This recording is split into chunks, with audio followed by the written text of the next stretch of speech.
We are now at the end of our first warning weather day, and it was quite a day for some folks, even here in the Pioneer Valley, where we didn't really end up with a lot of accumulation, some none at all.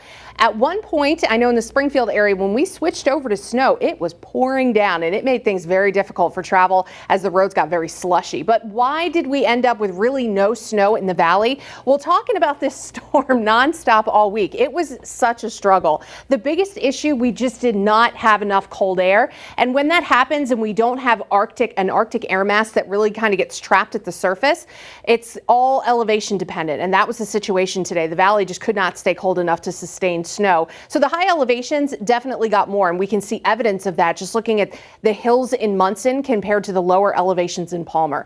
Big differences. This was a massive coastal storm, so the center part of the storm has most of the precipitation close to it. The farther away you are from that coast, the less amount or the lower amounts of wet weather you're going to get. So getting into the hill towns, the Berkshires, they barely got any snow today.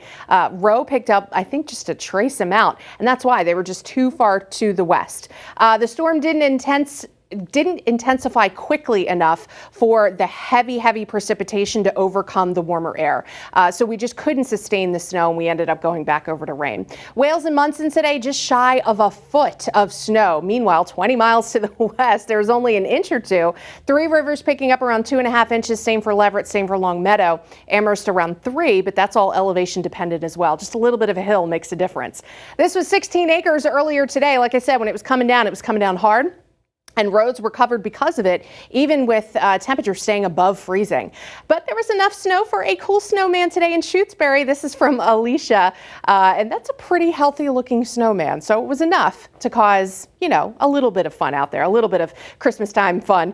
As far as the water vapor imagery, it is showing this massive storm system. You can just see the big swirl here of that massive nor'easter. Very typical looking. And for folks who did get the big snow, it came down in a hurry, and significantly so. It's still blustery out there tonight too. Winds gusting 20 miles an hour. The worst of the wind was down here toward the coast. Boston right now gusting to 40. Mount Washington gusting to 82, which isn't too bad for them actually.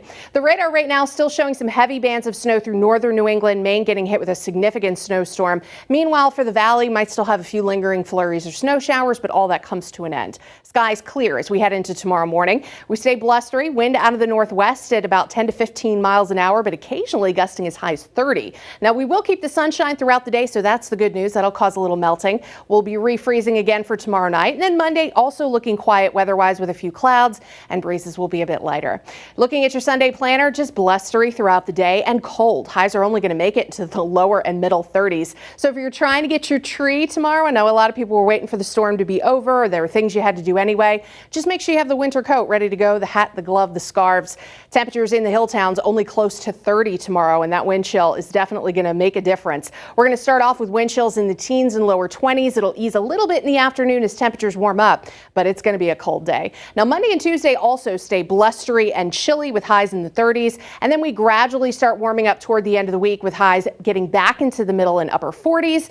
Right now it's looking pretty quiet with wet weather chances holding off until the end of the week. Now another update on some current conditions. We go live outside to Zach. Zach, how's it feeling outside right now? I wish you could pull the wind chill map up, but I don't think you need the numbers to tell me it's cold out here, to be honest. I'm not really a big cold weather fan, and it's definitely cold out here. The wind's probably gusting 15, 20. You could probably hear it in the mic.